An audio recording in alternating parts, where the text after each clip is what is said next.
Welcome back. రష్యాపై Ukraine డ్రోన్లతో అంటే దాదాపు 1000 డ్రోన్లతో విరుచుకుపడింది. భారీగా ఆస్తి నష్టం జరిగింది. వెంటనే రష్యా రియాక్ట్ అయింది, ఉక్రెయిన్పై అటాక్స్ స్టార్ట్ చేసింది. ఈ అటాక్స్లో మన భారత సంతతి లక్ష్మీ మిట్టల్ స్టీల్ ప్లాంట్ పై కూడా క్షిపణి దాడి జరిగింది.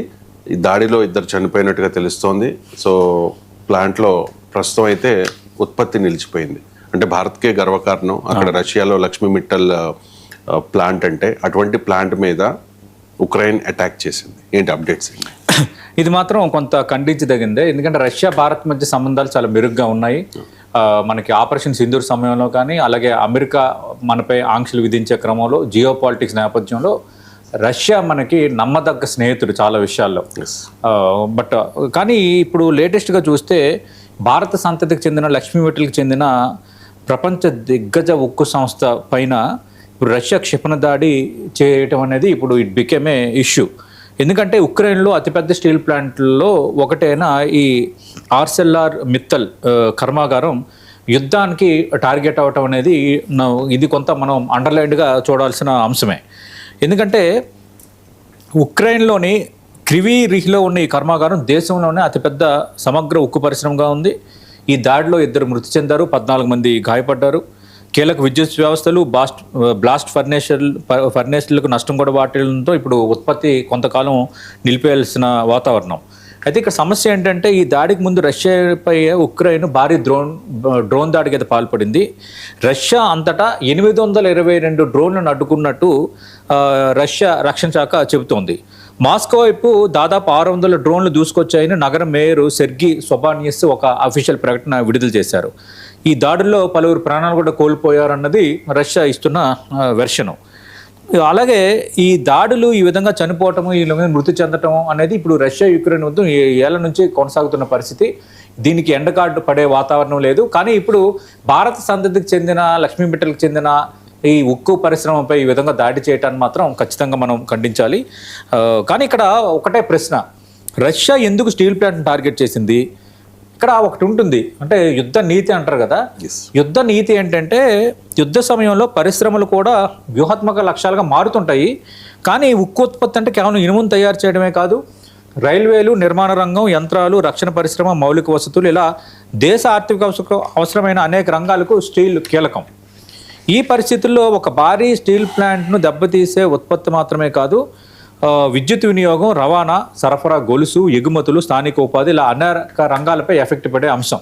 కానీ ఉక్రెయిన్ ఈ విధంగా ఎఫెక్ట్ అవ్వటం, అందుకు రష్యా ఉక్రెయిన్ దాడి చేసిన క్రమంలో ఒక ఉక్కు పరిశ్రమ ఈ విధంగా టార్గెట్ అవ్వటం అనేది మాత్రం కరెక్ట్గా అనిపించడం లేదు. ఉక్రెయిన్ చేసిన పని తప్పుడు పనిగానే అనిపిస్తోంది. ఇక భారత్ కోణంలో చూస్తే భారత వ్యాపారవేత్తలు ప్రపంచవ్యాప్తంగా విస్తరించిన కొద్దీ వారి కంపెనీలు కూడా అంతర్జాతీయంగా భౌగోళిక రాజకీయ పరిణామాలకు టార్గెట్గా అవుతున్నాయి. ఒక భారతీయ కంపెనీ భారత్లో ఉండి మాత్రమే వ్యాపారం చేయడం కాదు, యూరోప్లో పెట్టుబడులు ఉంటాయి, అమెరికాలో కార్యాలయాలు ఉంటాయి, ఆఫ్రికాలో గనులు ఉంటాయి, మధ్యప్రాచ్యంలో ప్రాజెక్టులు ఉంటాయి. ఎక్కడ యుద్ధం జరిగినా ఆ ప్రాంతంలో భారత్ మూలాలున్న వ్యాపార ప్రయోజనాలపై ప్రభావం పడవచ్చు. ఆ నేపథ్యంలోనే ఈరోజు ఇది జరిగింది. అసలు ఇది రష్యా యుక్రెయిన్ సమస్య, మనకేం సంబంధం అని భారత్ పూర్తిగా పక్కన పెట్టలేము. ఇప్పటికే యుద్ధం కారణంగా ప్రపంచ ఇంధన ధరలు, సరఫరా గొలుసులు, ముడి పదార్థాల ధరలు, రవాణా ఖర్చులు, అంతర్జాతీయ వాణిజ్యం కూడా ప్రభావం అయిపోయింది. లేటెస్ట్గా మనం చూస్తే మనకి అమెరికా, ఇజ్రాయిల్, ఇరాన్ యుద్ధం ఇంపాక్ట్ ఇంకా ఎంత ఘోరంగా జియో పాలిటిక్స్ని, ప్రపంచ ఆర్థిక వ్యవస్థను ప్రభావం చేస్తుందో మనం చూసాము. కానీ ఇప్పుడు ఏంటంటే సరిహద్దులు దాటి యూరోప్లో ఇతర ప్రాంతాలకు కూడా ఇది విస్తరిస్తుండడం అనేది ఒక రకంగా మనం ఆందోళన పడాల్సిన అంశమే. రష్యా దాడుల్లో కూడా ఉక్రెయిన్లో పలు ప్రాంతాల్లో ప్రాణ నష్టం జరిగింది. ఇప్పుడు రొమేనియా గగనతలంలోకి ఒక డ్రోన్ ప్రవేశించడంతో స్పెయిన్కి చెందిన F-8 యుద్ధ విమానం దాన్ని కూల్చేసింది. దీంతో నాటో సభ్య దేశాల భద్రతపై కూడా ఆందోళనలు పెరుగుతున్నాయి. ముందు వరుసలో పోరులో పెద్దగా మార్పు లేకపోయినా ఇరు దేశాలు దూర ప్రాంతాలపై డ్రోన్లు, క్షిపణులతో ఈ దాడులు అయితే పెరుగుతున్నాయి. ఏదేమైనా ఇప్పుడు భారత సంతతికి చెందిన ఈ కంపెనీపై అటాక్ చేయటం అనేది మనకి భారతీయులుగా మనకి అది ఇబ్బంది కలిగించవచ్చు. కానీ ఇప్పుడు రష్యా యుక్రెయిన్ యుద్ధం అనేది కొంత మళ్ళీ ఉధృతమైన నేపథ్యంలో, పెరిగిన నేపథ్యంలో వాళ్ళకి భారీ పరిశ్రమను ఈ విధంగా టార్గెట్ చేస్తుండడం అనేది కరెక్ట్ కాదు.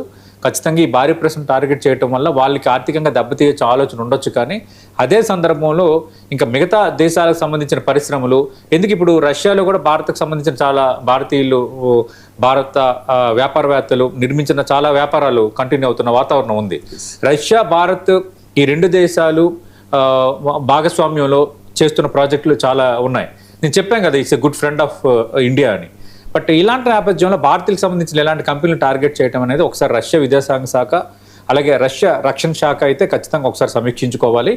ఇదైతే అంతర్జాతీయంగా మంచి వాతావరణానికి దారితీయదు. ఇక